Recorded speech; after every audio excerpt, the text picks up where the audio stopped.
안녕하십니까.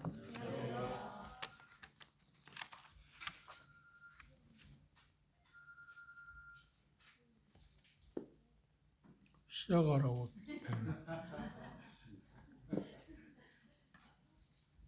히브리 11장 보겠습니다. 히브리서 11장.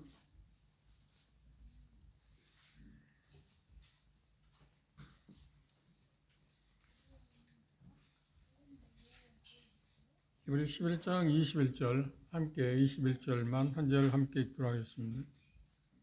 잘 쓰면 함께 읽겠습니다. 히브리서 11장 21절입니다. 시작. 믿음으로 야곱은 죽을 때 요셉의 각 아들에게 축복하고 그 지팡이 머리에 의지하여 경배하였습니다. 이 내용은 한마디로 얘기하면 간단하게 두 가지 내용에 대해서 이야기하고 있습니다. 야곱의 믿음이 뭐였나 할 때 그 믿음의 어떤 정점이라고 표현할 수 있는 죽을 때라고 표현했습니다. 첫 번째 뭐라고요? 요셉의 각 아들들에게 두 아들 므낫세와 에브라임이 있었는데 두 아들에게 축복했다. 그런데 그것이 왜 야곱의 믿음이었을까? 믿음으로 그렇게 했다고 그러잖아요. 그러니까 축복했다 하는 자체가 야곱의 믿음이었다 하는 말입니까? 아니면 두 아들의 축복한 그 어떤 내용들이 야곱의 믿음에서 그렇게 했다는 말입니다. 이게 좀 헷갈리잖아요. 그리고 두 번째는 임종시에 육체적으로 하나님 앞에 반듯한 자세를 취하고 경배드릴 수 없었는데 그런 상황에서도 자기의 온 힘을 다해서 하나님께 경배했다. 어떻게? 믿음으로. 이게 야곱의 믿음의 정점입니다. 야곱의 믿음은 우리가 아는 것처럼 시작할 때 여러 모습들이 있고 중간도 마찬가지지만 그 끝부분, 마지막 끝부분에 대한 이야기를 히브리 저자는 이야기했습니다. 가장 중요한 내용이 바로 그것입니다. 성령님께서는 야곱의 생애에 대해서 여러 가지를 히브리 저자를 통해서 말하지 않고 딱 두 가지를 이야기했는데 그것의 마지막 부분이 뭐였냐면 야곱의 가장 놀라운 그 믿음이 무엇이었냐 할 때 육체적으로 도대체가 몸을 가눌 수 없는 그런 병중이 있었잖아요. 침대에 누웠어요. 지금으로 말하면 침상에 누워 있었는데 하나님께 경배하기 위해서 몸을 세우는데 어려웠기 때문에 뭘 의지했다고요? 지팡이를 의지하고 하나님께 경배했다. 이게 야곱의 믿음의 극치, 최고 정점입니다.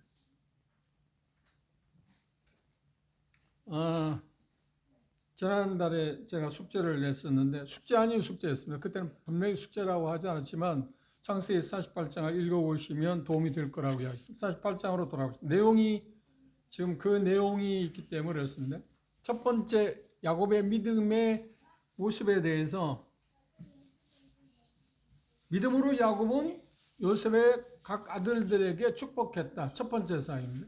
그 내용을 우리가 이해하기 위해서는 창세기 48장 1절 이하 말씀부터 한 절씩 교독하겠습니다.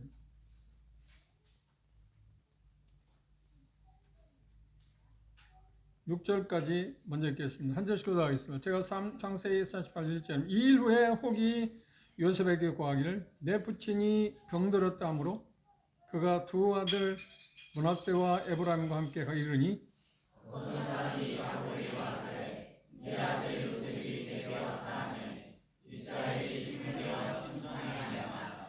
요셉에게 이르되 이전에 가나안 땅 루스에서 전능한 하나님이 내게 나타나 복을 허락하여 내게 이르시되 내가 너로 생육하고 번성하게 하여 내게서 많은 백성이 나게 하고 내가 이 땅을 내 후손에게 주어 영원한 소유가 되게 하리라 하셨느니라. 내가 야곱을 애굽으로 와서 내게 이르기 전에 애굽에서 내게 낳은 두 아들 에브라임과 므낫세는 내 것이라.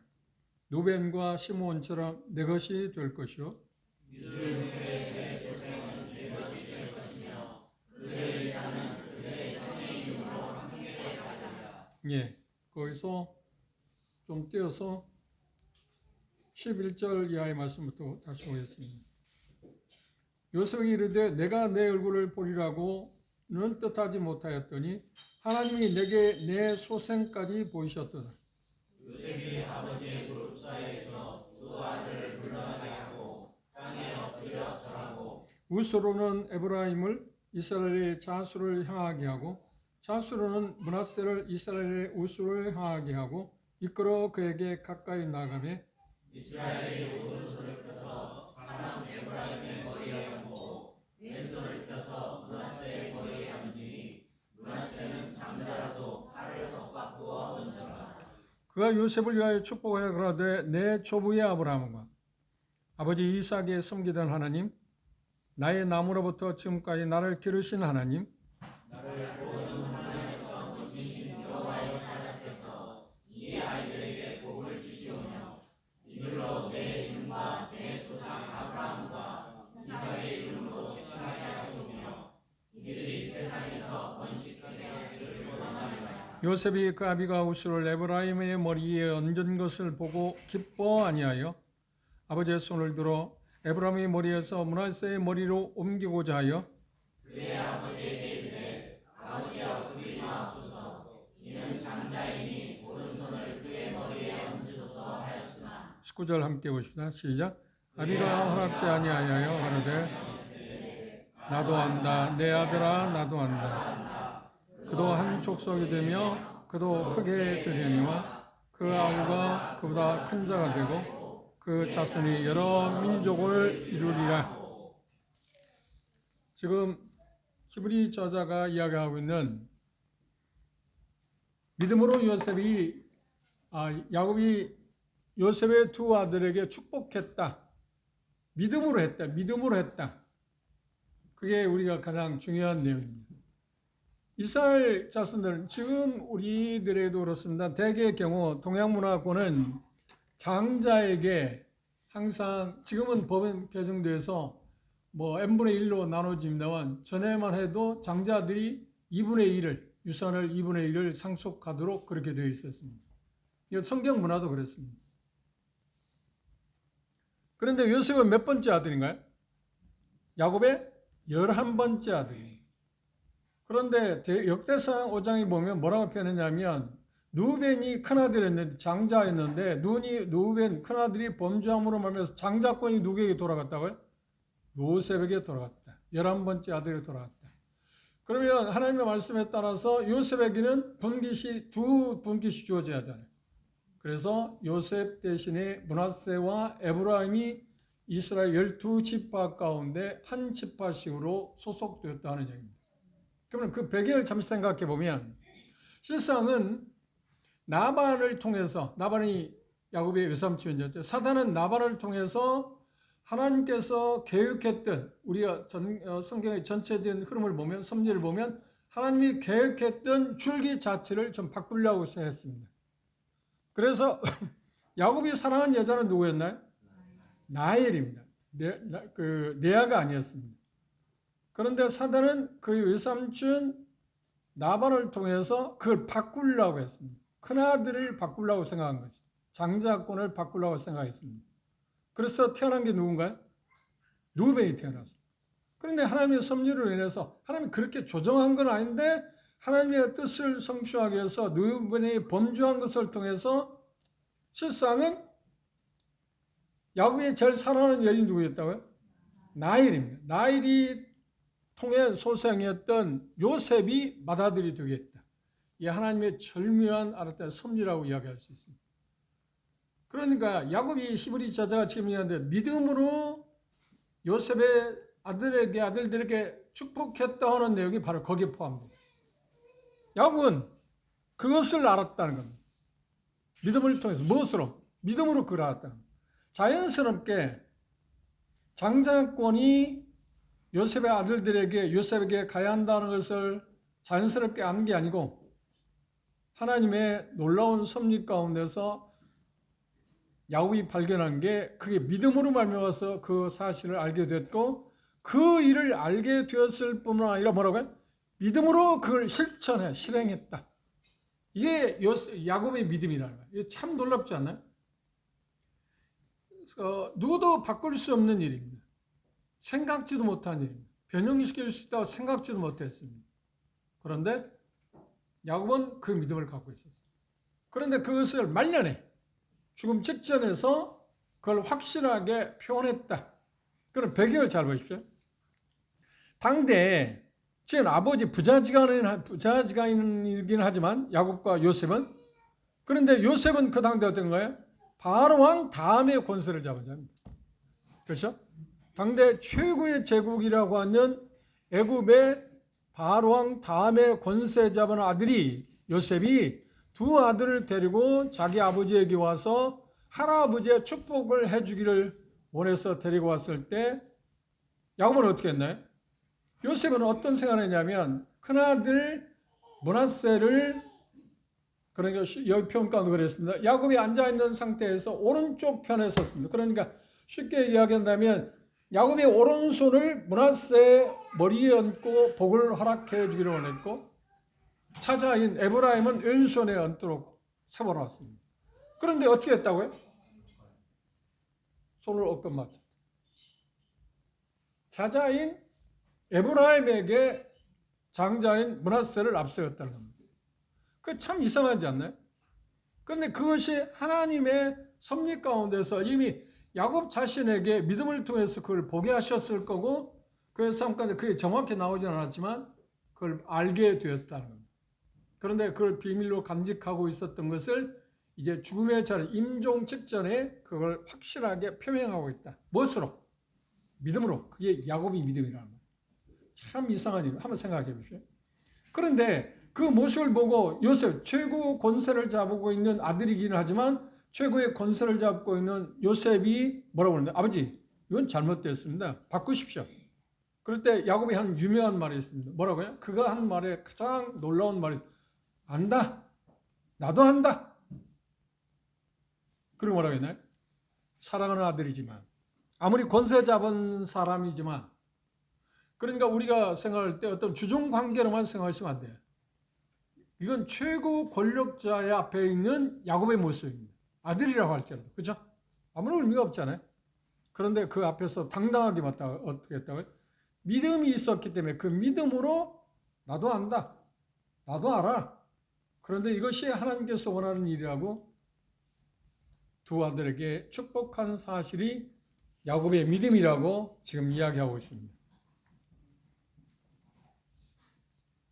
야곱의 삶을 우리가 좀 조정해 보면, 반추해 보면, 지난 시간에 우리가 잠시 살펴봤지만 우리가 말하는 대로 세속적인 말로 산전수전? 그렇죠. 정말 산전수전을 겪은 사람이 누구냐 할 때 성경에서 가장 두드러진 인물이라고 하면 틀림없이 야곱입니다. 상상할 수 없는 일을 걸었습니다. 그의 나이가 몇 살까지 살았대? 147세 사는 동안에 바로 앞에 갔을 때 뭐라고 했냐? 나는 우리 조상에 비하면 사는 길이가 그렇게 길지 않을지 모르지만 이제까지 사는 동안에 뭐라고 했냐? 험난한 길을 걸어왔다. 그랬어요. 험난한 길을 걸어왔다. 그런데 이 고백에서 뭐라고 이야기했나요? 임종 직전에 뭐라고 했나요? 나면서부터 나를 기르신 그 하나님. 내가 그 험난한 길에서 상상할 수 없는 여러 가지 어려움들을 우여곡절을 겪었지만 그 가운데서 나를 구원하신 그 하나님. 그분을 야곱은 생각했어요. 끝부분에 침상에서 일어설 수 없는 그런 상황에 일어서서 지팡이 의지하고 하나님을 경배할 때 자세가 그 마음에 어디에서 그런 마음이 나왔을까 하면 바로 그것입니다. 남에서부터 나를 기르신 그 하나님. 그리고 지금까지 상상할 수 없는 어려움 가운데서 나를 건지신 그 하나님. 그 하나님을 기억하게 되었을 때 그는 어떻게 했나요? 자기 온 힘을 다해서, 도대체 일어설 수 없는 그런 상황이었지만 그래도 온 힘을 다해서 침상 머리맡에, 그리고 그걸 지탱할 수 없기 때문에 지팡이를 의지하고 하나님을 경배한 야곱의 모습을 한번 생각해 보십시오. 이 모습이야말로 얼마나 아름다운 모습입니까? 야곱의 마지막 모습은 바로 우리에게 있어서 참으로 생각할 수 없는 그런 도전을 두고 있습니다. 이 본문을 해석하면서 스폴처는 이렇게 표현했습니다. 이런 쪽으로 야곱의 생애를 이렇게 표현했습니다. 그리스도인에게 있어서는 야곱의 삶도 마찬가지입니다. 우리도 마찬가지. 아침에는 비가 올 수도 있고, 점심 때는 천둥이 칠 수도 있고, 오후에는 고통이 엄습할 수도 있다. 그러나 해가 넘어가기 전에는 그리스도인들의 날은 맑게 갤 거다. 참 합당한 말입니다. 야곱이 믿음으로 말미암아서 야곱의 믿음을 생각하면서 제가 이 본문을 준비하면서 제가 이제까지 생각하지 못한 새로운 것을 하나님께서 보게 하셨습니다. 지금 방금 설명한 그런 내용들이긴 합니다만, 그런데 야곱의 믿음을 히브리서가 우리에게 이야기하고자 하는 목적이 도대체 뭘까요? 야곱은 이렇게 했다, 믿음을 이렇게 했다, 그걸 지금 말하기 위한 건가요? 그걸 통해서 하나님께서는 우리에게 무슨 메시지를 전하고 싶어 하시는 거예요? 그건 바로 그것입니다. 죽음을 어떻게 준비할 건가? 마지막 삶에 갔을 때 내 삶의 끝부분을 어떻게 장식하는 것을 내 목표로 갖고 살 것인가? 우리의 삶의 과정은, 시작은 대단히 중요합니다. 그러나 과정도 대단히 중요합니다. 그러나 더 중요한 게 뭔가요? 끝이 좋아요.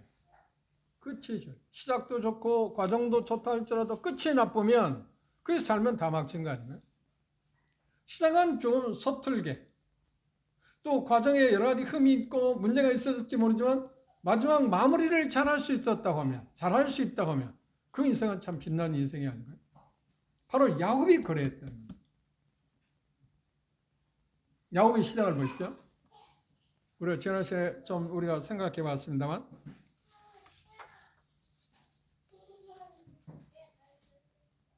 그런 태어날 때부터 누구에게인가 무엇인가 쟁취해야만 하는 그 속성을 갖고 태어났어요.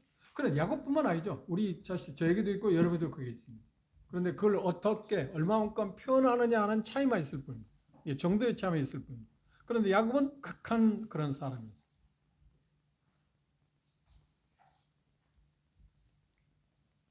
그런 상황 가운데서 비굴한 방법으로, 참 비굴한 방법입니다. 인간적으로 볼 때는 대단히 영특한 방법이라고 말할 수 있습니다.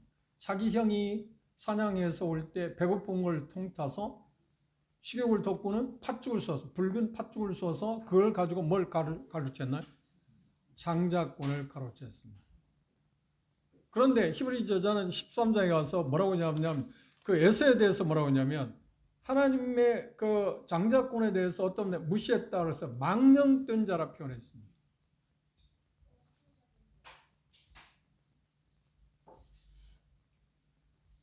그런 야비한 방법, 술책, 술수를 사용하긴 했지만 야곱의 마음 가운데 어떤 그냥 시작은 어떤 마음을 가졌어요?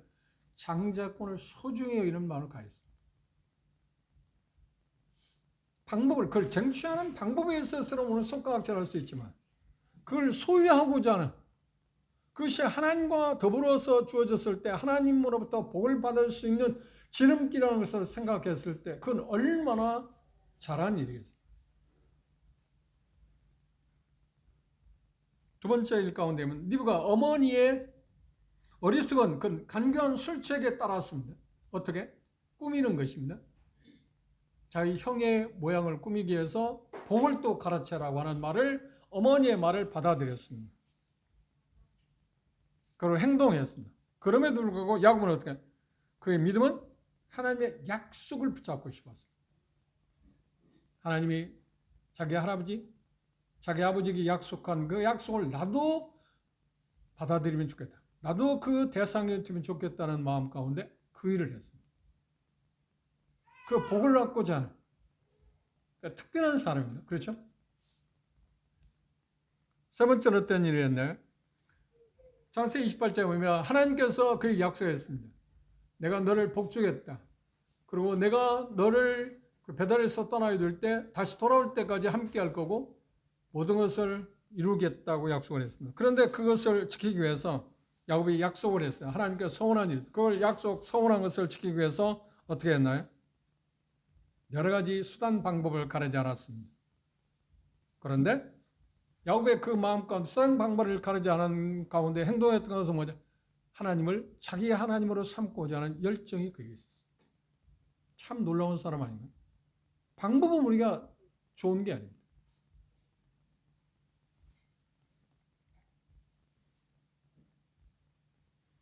네 번째 그의 삶을 그 과정들을 보면 두려움 가운데서 유삼촌 라반에서 도망을 쳤습니다. 라반은 많은 종들을 걷고 아들들이 있었어요. 그런데 자기는 어린 아이들밖에 없습니다. 그리고 의지할 게 싸움에서 이길 수 있는 승산이 없습니다. 그래 도망칠 수밖에 없었습니다. 그런데 자기 외삼촌에서 붙잡혔을 때 그 과정을 하나님께서 막으셨기 때문에 그것들을 31장에 보면 그것에 대해서 자기가 얻은 것의 일부분을 하나님께 드려 제사를 드린 일이 있습니다. 창세기 31장을 볼까요?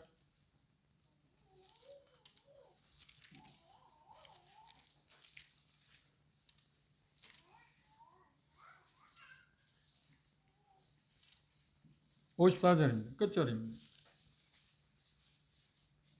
야곱이 또 산에서 제사를 드리고 형제들을 불러 떡을 먹였다. 자기가 얻은 그 소를 갖고 하나님께 제사. 자기가 어떤 일에서 벗어나게 되었을 때 그것에 대해서 어떠했다? 오늘 우리는 말하는 감사하는 마음을 잊잖아. 그런 감사하는 마음을 어떻게 표현했다? 얻은 것의 일부분을 갖고 하나님께 제사 드린다. 참 아름다운 모습이죠. 도망치는 과정은 대단히 비굴한 것입니다. 그런데 끝부분은 어떻게 해요? 마무리를 항상 잘하고 있습니다. 그리고 여섯 번째 모습을 보면 자기 형 에서가 자기를 찾아러 올 때 사비인을 거리고 온다고 할 때 자기를 죽이려고 생각한다고 생각했습니다. 그래서 여러 가지 수단 방법을 강구했습니다. 비굴한 방법을 취했습니다. 그런데 어떻게 했나요? 하나님의 약속을 의지하고 결국은 창세기 32장 보면 주를 간절히 찾고자 하는 결과에서 오는 평강을 소유할 수 있었습니다. 또 과정 가운데 여섯 번째 어떤 일이 자기 형 그러니까 예수 앞에 비굴하게 무릎을 꿇고 엎드려 절하는 자세를 취했습니다. 그럼에도 그런 가운데서도 그 전에 하나님과 겨루어서 이기는 그래서 결국은 야곱이 아니라 이스라엘이라는 이름을 얻어낼 만큼 그 끝부분의 모습은 또 달랐습니다. 그리고 우리가 전에 본 것처럼 히브리서 11장 9절에 보면 야곱의 모습에 대해서 아브라함과 자기 할아버지 아브라함, 아버지 이삭과 같이 믿음으로 저가 외방에 있는 것 같이 어떻게 한다? 약속하신 땅에 우거했다. 떠날 수 있는 기회가 있었음에도 그들을 계속 지키고 있었다. 야곱의 믿음은 좀 도드라진 게 있습니다. 도드라진 게 뭔가요? 그 과정 가운데 시작 과정 가운데는 엉망인데 항상 마무리는 어떤가요? 하나님의 도우심으로 말미암아 마무리를 잘하고 있습니다. 끝을 잘 맺고 있습니다. 그때마다 야곱의 믿음이 세상에서 가장 빛났을 때가 언제였다고요? 마지막 부분입니다. 지금 우리가 보는 것처럼 마지막 부분. 그리고 히브리 저자는 그 마지막 생의 마지막 임종 직전의 그 과정을 그려놨습니다. 그렇죠? 그런 두 가지를 언급했습니다. 첫째는 뭐라고요? 요셉의 두 아들에게 축복했다. 또 하나는 뭐예요? 두 번째는 지팡이 머리에 의지해서 하나님을 경배했다. 창세기에서는 그렇게 표현하지 않고 침상머리에서 하나님께 경배했다. 이게 복합적입니다. 종합적으로 그게 되어졌다는 것을 우리가 생각할 수 있습니다. 창세기 43장 앞으로 못 넘겨보십시오. 14절입니다. 야곱의 생애 가운데서 항상 붙잡고 있는 게 하나 있었습니다. 14절 창세기 43장 14절 함께 읽어볼까요? 시작. 전능하신 하나님께서 그 사람 앞에서 너희에게 은혜를 베푸사 그 사람으로 너희 다른 형제와 베냐민을 돌려보내게 하시기를 원하노라. 내가 자식을 잃게 되면 그렇죠. 이 이야기는 뭡니까? 베냐민을 지금 두 번째 흉년을 만났을 때 애고bor에 보내면서 요셉에 대해서 지금 알지 못하고 있기 때문에 보내면서 그렇게 고백하고 있습니다. 자기 아들들이 그렇게 말하면 전능하신 하나님. 전능하신 하나님은 문자대로 나면 모든 걸 할 수 있는 하나님이라는 표현이죠. 그런데 그것을 우리가 좀 쉽게 풀이하다 뭐냐 부족함이 없는 하나님. 모든 것을 다 갖고 계시는 하나님. 모든 것을 다 살피시는 하나님. 그리고 모든 것을 통해서 선을 이룰 수 있는 그 하나님. 바울사도는 로마서 8장 28절에 그렇게 표현했습니다. 그 하나님을 뭐라고 표현하냐면 전능하신 하나님입니다. 그리고 그는 말년에 고백하기를 뭐래? 나면서부터 나를 기르신 그 하나님. 나의 생애 가운데 수많은 어려움이 있었지만 그 가운데서 나를 구원하신 그 하나님. 그 전능하신 하나님이 야곱의 마음 가운데 꼭 잡고 있었어요. 그 전능하신 하나님. 그 야곱의 믿음의 가장 특출한 부분입니다. 그러면 그 부분에 대해서 우리가 조금 성경에서 말하고 있는 부분을 생각해 보십시오. 전능하신 하나님이라는 것은 하나님께서 자기 할아버지 아브라함에게 약속한 것, 아버지 이삭에게 약속한 것을 어떠한 일이 있어도 철저하게 지키신다. 그러면 야곱 중에서 어떤 생각을 하는 거예요? 하나님이 내가 어떻게 하든 간에 그걸 지키신다? 그건 하나님의 주권입니다. 그런데 야곱 중에서는 인간의 책임이 있어요. 자기가 해야 할 도리를 자기도 하겠다는 겁니다. 그것 가운데 하나가 뭐냐면 어떤 걸 했어요? 그렇지. 자기에게 주어진 마지막 축복을 누구에게? 요셉의 두 아들이 축복하는 것입니다. 12지파를 세우는 것이 자기가 지금 해야 할 일. 하나님께서 야곱에게 주어진. 그런데 그것을 믿음으로 했다는 거예요. 인간적으로는 도대체 가능성이 없는 얘기잖아요. 그렇죠?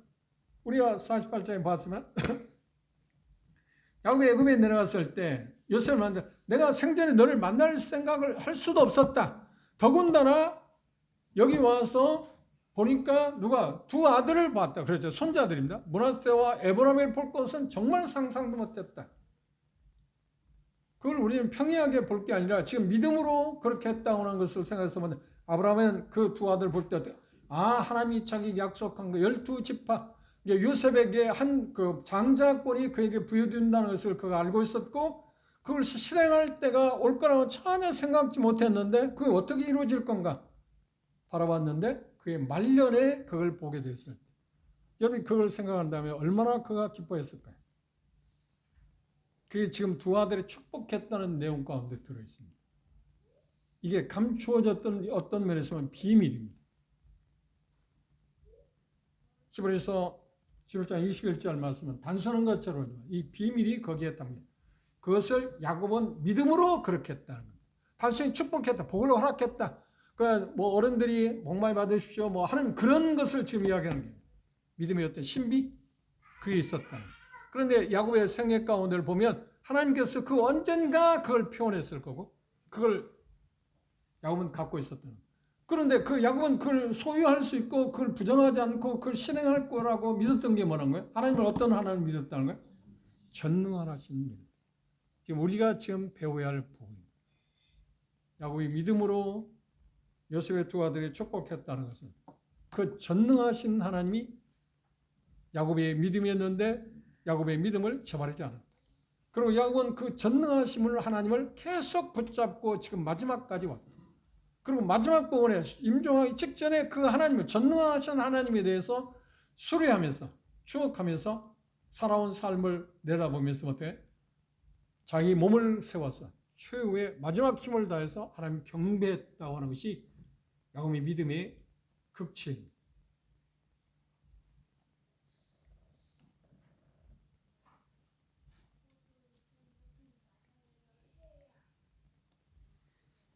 우리가 본문에 본 것처럼 창세기 18, 28, 38, 44장에서 본 것처럼 요셉이 그걸 바꾸기를 원했습니다. 그렇죠? 복을 차자인 에브라임이 큰 복을 누릴 거라고 하는 것을 맏아들 요셉에게 있어 므낫세가 그렇게 되기를 원했어요. 그리고 바꾸기를 원했어요. 어건 박혀 있는데 그 손을 아니요 그렇게 하지 마십시오. 제가 세운 것처럼 므낫세의 머리에 아버지의 손을 얹으시고 에브라임의 머리에 왼손을 얹으십시오. 그리고 축복해 주십시오. 그런데 야곱 뭐라요? 나도 안다. 이거 다시 보십시오. 나도 안다. 내 아들아 나도 안다. 내가 눈이 안 보이지만 그것 정도는 안다. 그런데 지금 뭐라고요? 나는 믿음을 행사하고 있다. 나는 믿음으로 그렇게 하고 있다. 그런데 좀 전에 말씀드린 것처럼 그렇게 하는 일에 있어 그게 쉬운 일이었다고? 아니요. 두 번째 권세를 갖고 있는 아들이야. 아들이 지금 아니에요. 실상은. 애굽의 최고의 권세 잡은 자 앞에서 지금 뭐라고요? 저항은 아니야. 네가 하는 대로 나 하고 싶지 않아. 혈육적으로 인간적인 면에서는 그렇게 하는 게 당연하죠. 큰아들이 복을 주는 게 마찬가지야. 앞세우는 게 마찬가지야. 오른쪽에 복이 그쪽이 더 강하니까. 그런데 그것도 거절했습니다. 그리고 최고의 권세 잡은 자의 요청도 뿌리쳤습니다. 이것을 성경은 뭐라고 하냐면 믿음으로 그랬다.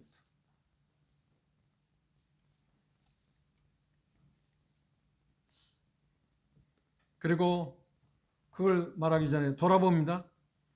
창세기 47장에 다시 보시면 48장 15절에 그렇습니다. 그가 요셉을 위하여 축복하여 가로되 내 조부 아브라함과 아버지 이삭에 섬기던 하나님, 나의 나무로부터 지금까지 나를 기르신 하나님.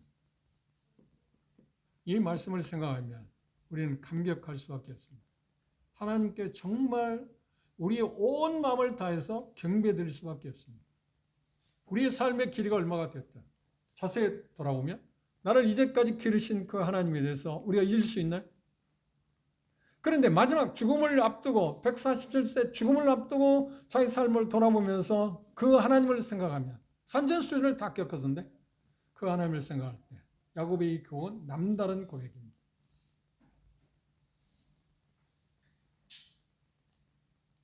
우리의 마지막 순간이 언제 올지 모르지만 이렇게 우리도 고백할 수 있습니다. 아니, 더 중요한 건 뭐냐? 우리의 매일의 삶 가운데서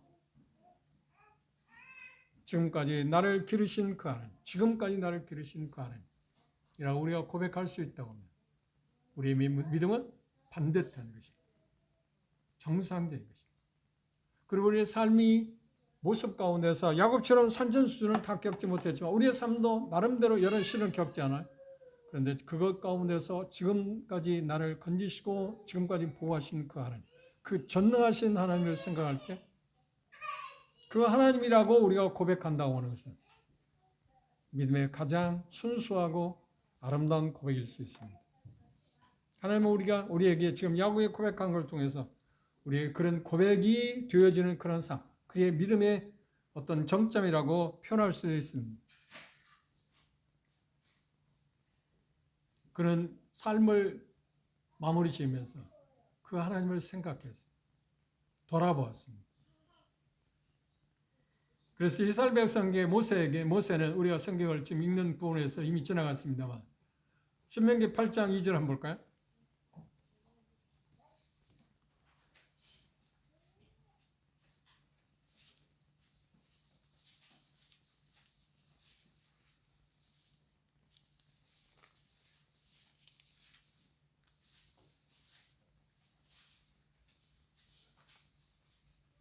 신명기 8장 2절입니다. 읽어봅시다.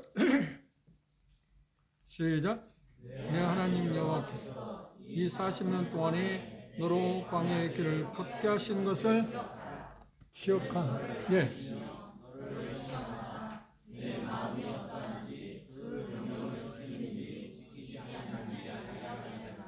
기억한다는 건 정말 좀 우리가 지난 수요일대로 이야기했잖아요. 사람이 주어진 가장 하나님 주신 놀라운 선물 가운데 하나 뭐래요? 우리가 기억할 수 있고 돌아본다. 특히 하나님께서 우리의 삶 가운데 어떤 역할을 하셨는가, 어떻게 도우시고 보호하셨는가, 기르시고 이끌어 오셨는가 하는 것을 기억한다고 하는 자체는 우리의 마음이 어떻게 하는가? 우리는 하나님께로 향할 수밖에 없어요. 이 세상에 그 어떤 것보다 그분을 존경하게 여길 수밖에 없어요. 우리가 그분을 존경하게 여기지 못하는 것은 야곱처럼 마지막 힘을 다해서 하나님을 경배하지 못하는 이유가 뭐냐면 그분이 나에게 베푸신 것을 기억하지 않기 때문에 오는 일입니다. 기억한다면 우리는 어떻게 해요? 돌아설 수밖에 없잖아요. 기억한다면 어떻게 될까요? 하나님을 향할 수밖에 없어요. 누구를 막론하고. 그래서 우리 기도할 때 그렇게 기도하는 것도 필요할 것입니다. 하나님이 제게 베푸신 은혜를 기억하며 살게 해주십시오. 그런데 하나님께서 우리에게 어떤 거냐? 매주 첫날에 이 예배를이라고 하는 예식을 통해서 우리는 그걸 기억하게 만들잖아요. 그렇죠? 하나님이 나를 위해서 뭐 했는가. 그런데 대개 우리는 그 제한적입니다. 예수 그리스도에서 십자가에 죽으심으로 내 죄를 용서해 주신 것, 그것만 자꾸 생각하는, 그것의 한계를, 그것 점에서 벗어나지 못하는 훨씬 더 많잖아요. 그래도 그것만이라도 매주 첫날에 모여서 우리가 예배 드리는 것 기억함으로 말미암아서 우리의 삶이 회복되지 않나요? 야곱이 그랬습니다.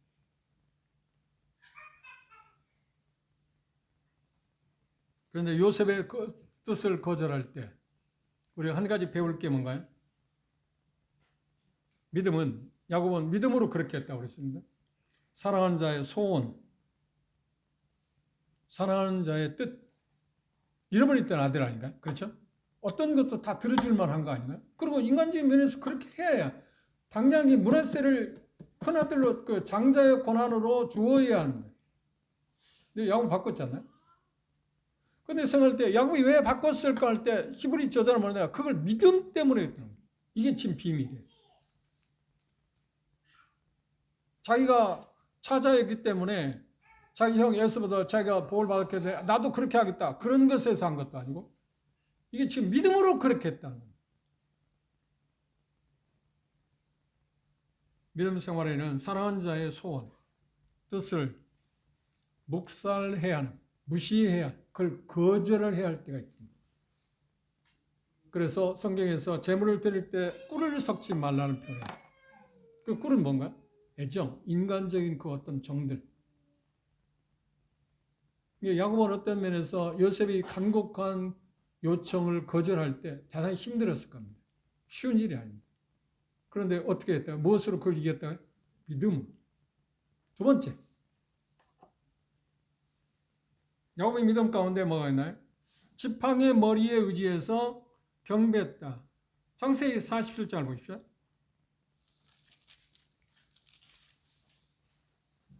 (13절) 보십시오.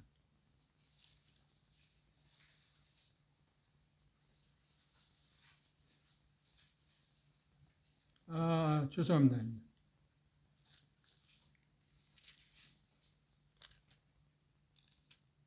48장 49장입니다.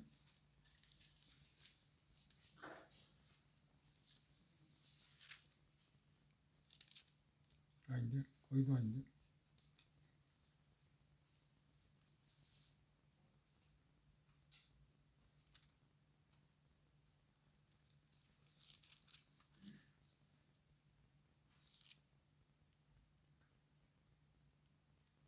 창세기 47.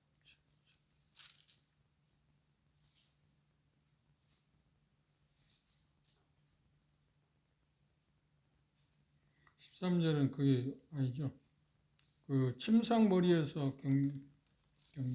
침상머리에서.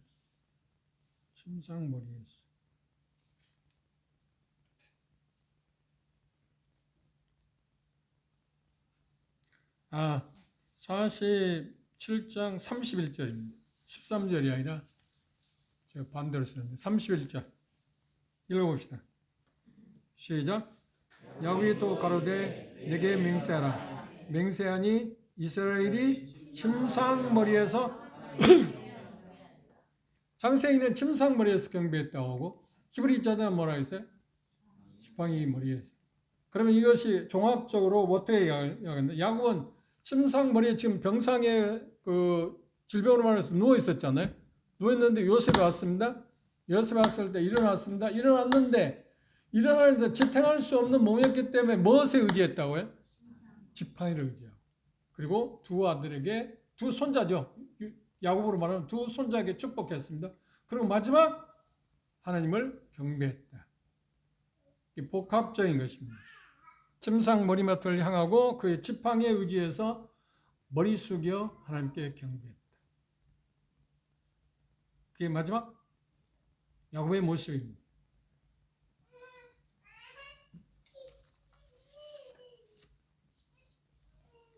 야곱이 경배하게 된 이유가 뭘까요? 야곱이 경배를 통해서 요셉과 두 손자들에게 보여준 모습은 뭘까요? 뭐 때문에 그런 모습을 할까요? 이유가 도대체 무엇이었을까요?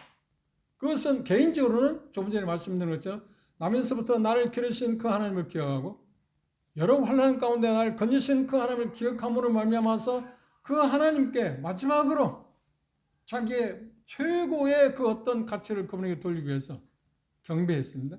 그런데 그걸 통해서 그 가시적인 모습을 통해서 뭘 보여줬을까요?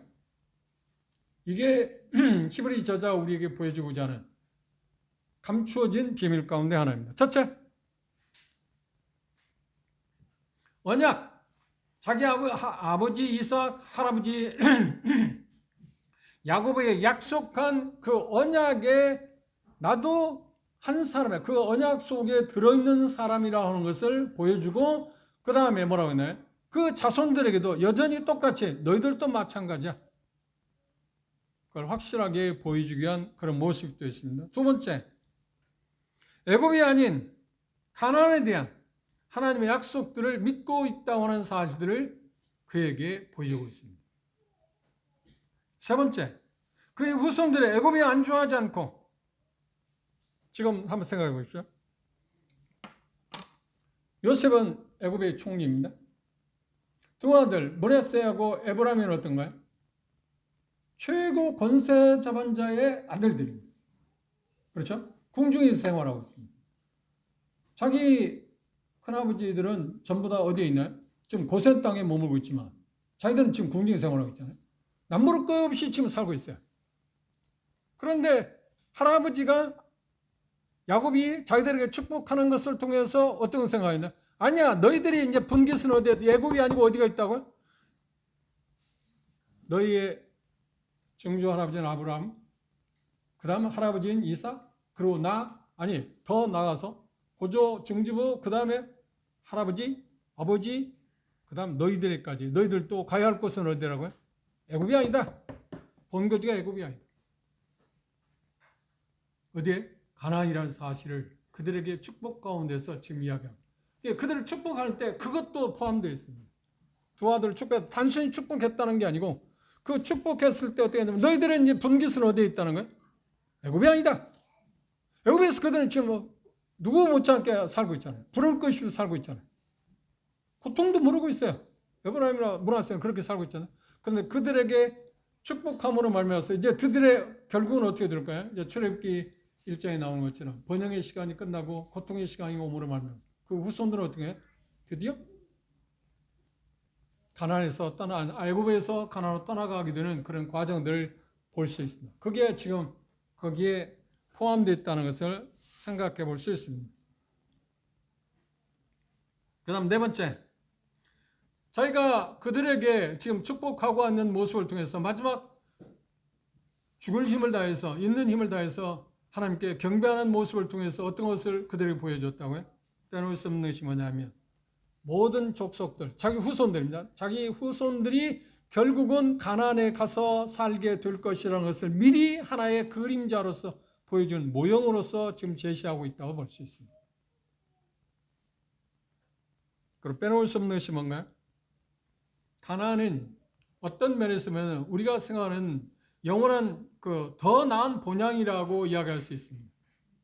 그걸 상징하고 있습니다.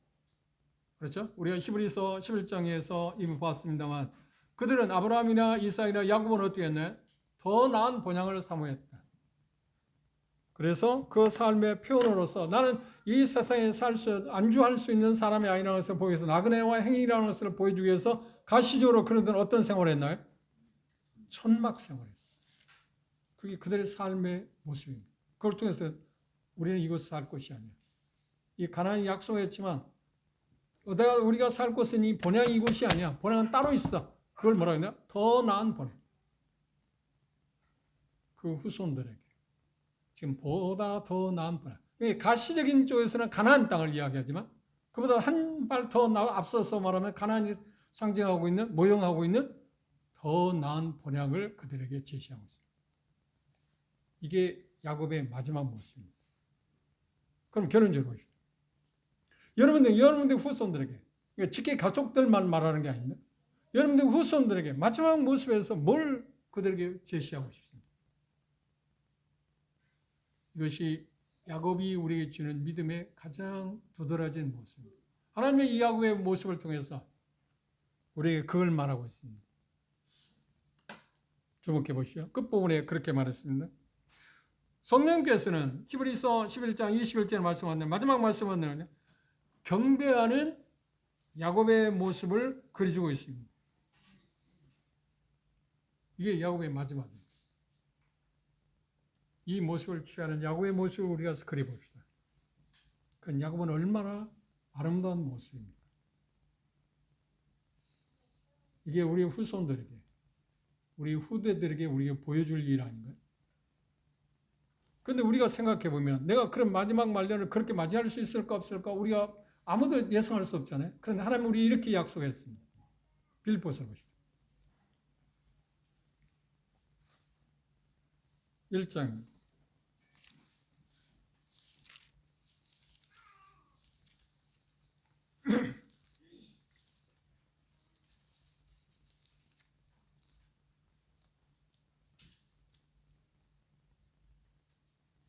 5절 함께 읽어봅시다.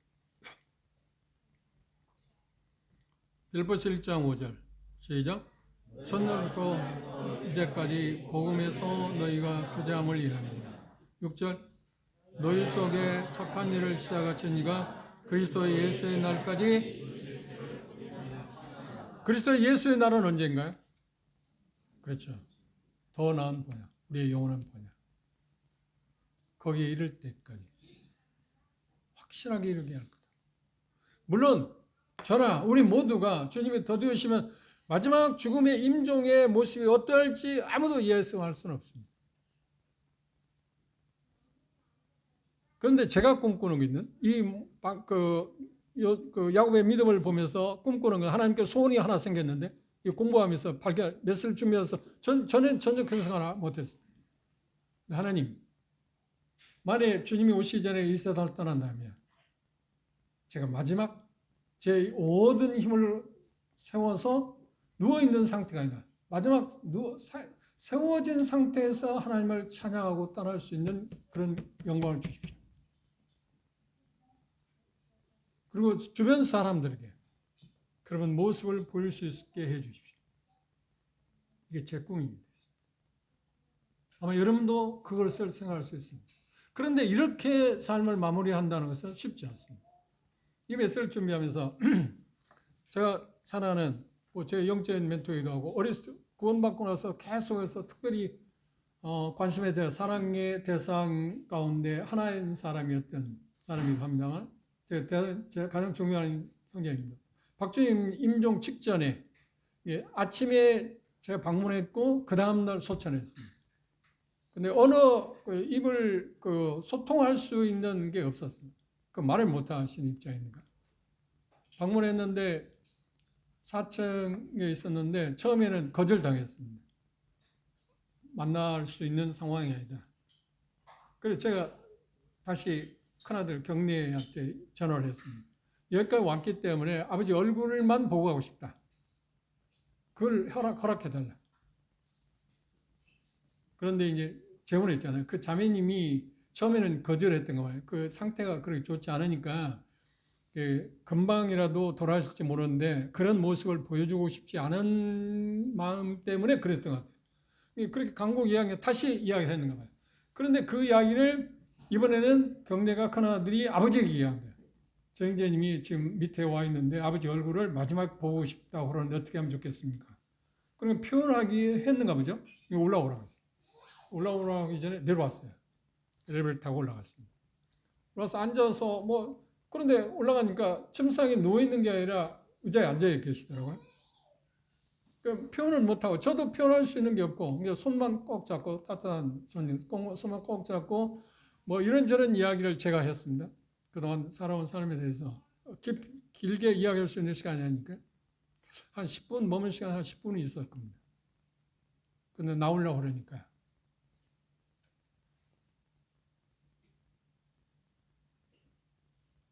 그게 무언의 메시지입니다. 그런데 그 말을 그 손짓을 할 때, 액션을 취할 때, 저게 무슨 의미인지 할 때 즉각적으로 제가 무엇인가를 알았습니다. 여러분들 뭘 지금 이야기합니까? 그렇죠. 그 나라 가서 보자. 그 나라에서 가서 보자. 그 나라에서 가자. 그분이 저에게 준 마지막 메시지입니다. 얼마나 놀라운 마지막 모습입니까? 물론 제가 임종은 지켜보지 않았어요. 이게 제가 본 마지막 모습이 그것입니다.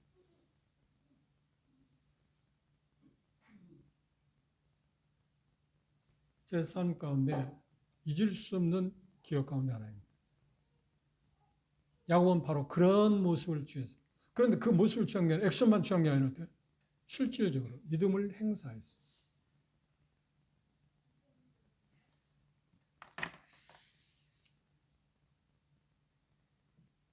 우리도 야곱처럼 하나님의 전능하심을 믿고 우리의 살아온 삶을 돌아보면서 남에서부터 나를 이때까지 기르신 그 하나님.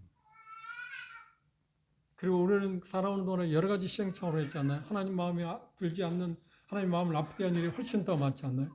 그런 가운데서 하나님의 신실함 때문에, 하나님의 약속 때문에, 언약한 그것 때문에 우리 주 예수 그리스도의 희생의 대가로 우리에게 약속한 것을 성취하기 위해서, 끝날까지 이루시기 위해서 우리를 여러 환난 가운데, 시련 가운데 건지신 그 하나님을 기억합시다.